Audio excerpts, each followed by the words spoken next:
Ketiadaan dokter bedah di RSUD Loleba beberapa waktu lalu mengakibatkan sejumlah pasien harus mendapat perawatan kesehatan di rumah sakit lain di luar Kabupaten Lembata. Namun demikian saat ini dokter residen di ruang bedah telah ada. Berikut penjelasan Direktur RSUD Loleba, Dr. Yosep Paun. Keterlambatan dokter bedah ini disebabkan kena cuaca dan juga jadwal pesawat ke Loleba baru adanya di tanggal 3 pagi. Dia sudah ada di Kupang kurang lebih tanggal 1 atau tanggal 2, tetapi jadwal pesawat ke Loleba itu di tanggal 3, sehingga dia baru tiba di Loleba di tanggal 3 pagi dan langsung melakukan pelayanan. Jadi saat ini pelayanan bedah dokter bedah sudah berjalan seperti biasa. Sudah aktif kembali seperti biasa. Jadi masyarakat jangan ragu lagi untuk datang. Ya, cuma sebagai informasi bahwa dokter bedah sudah ada. Rujuk atau tidak itu adalah indikasi, ada indikasi atau tidak. Terkadang ada dokter bedah juga atau dokter yang lain juga bisa saja kita rujuk atas indikasi tertentu.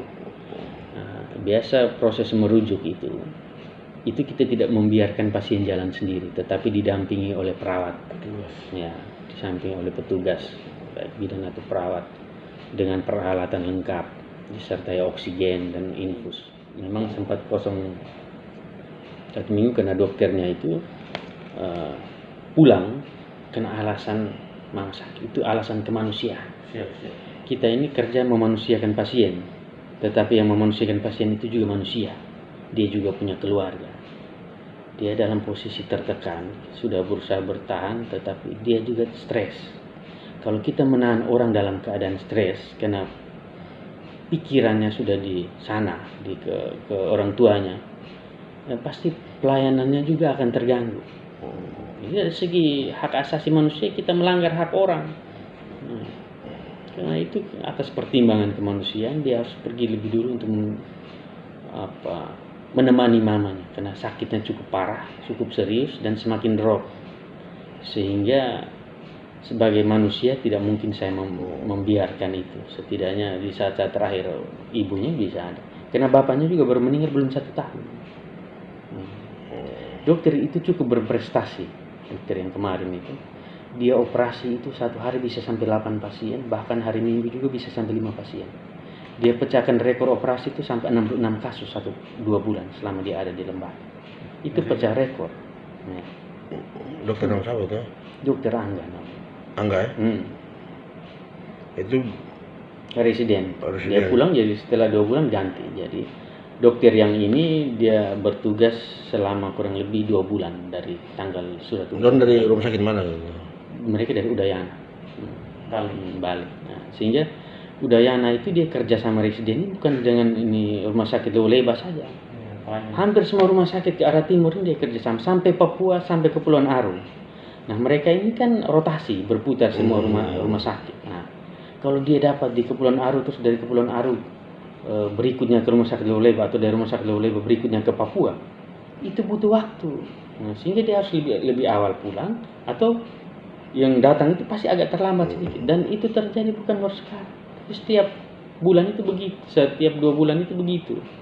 Nah, pasti akan ada jeda. Apalagi kita di sini kan pesawat itu kan tidak setiap hari. Nah, kalau dia turun macam kemarin dia sampai tanggal 1 dia sampai kan siang. Pesawat dari Bali itu kan siang.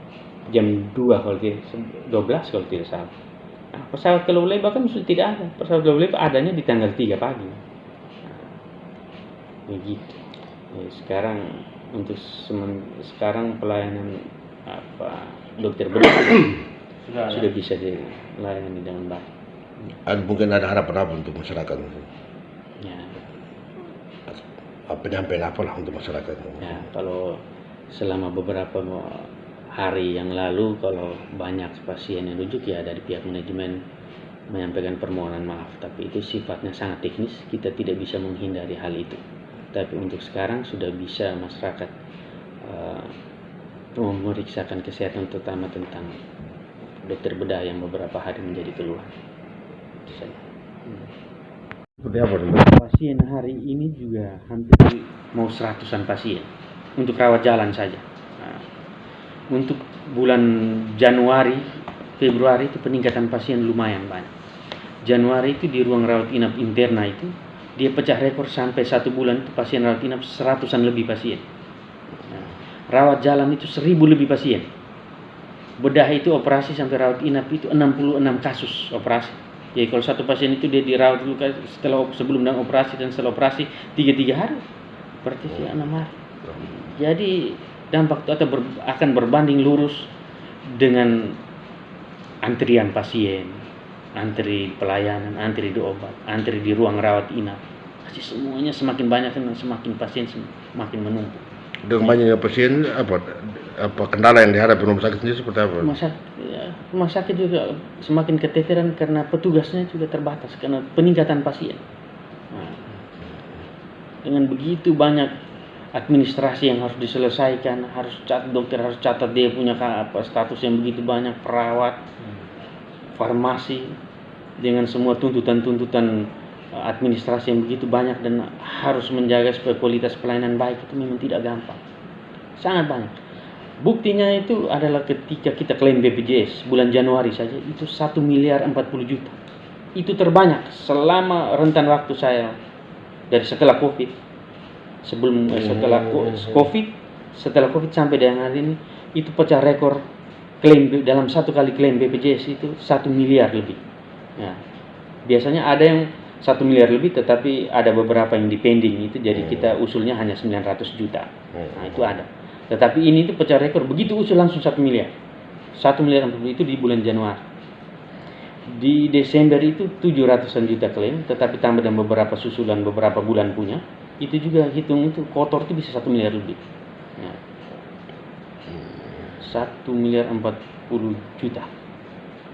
Itu klaim Januari. Februari punya sementara dalam proses coding dan input verifikasi.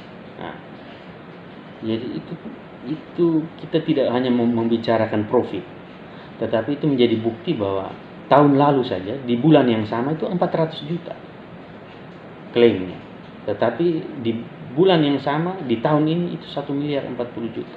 Berarti masyarakat datang berobat ke rumah sakit semakin banyak. Semakin banyak. Nah, itu berbanding lurus dengan semakin banyak hal yang kita harus menyesuaikan. Misalnya antri obat lama karena memang pasien banyak. Petugas tidak bertambah. Iya betul. Petugas yang sama saja tapi jumlah orang yang datang. Operasi saja satu hari bisa sampai 8 operasi. Bayangkan saja kalau satu itu mereka itu shiftnya hanya pagi, yang lain itu sifatnya on call. Kalau 8 pagi itu sampai jam 4 sore atau jam 5-6 sore tanpa makan. Begitu mereka pulang lagi panggil sito, 5 menit sudah harus ada di rumah sakit. Sito itu operasi yang harus segera. Harus, itu sifatnya harus. Tidak bisa ditunda. Tidak boleh ditunda. Tapi itu banyak juga pasien yang itu. Misalnya di kecelakaan dia. Cepat. Bukan. Banyaknya pasien tapi tetap dilayani ya. Tetap kita layani. Dan yang namanya rujuk itu dibenarkan secara penuh. Kenapa kita harus merujuk dengan segera pada indikasi-indikasi tertentu? Karena ini sesuai SOP-nya harus kita menyelamatkan kondisi pasiennya harus segera.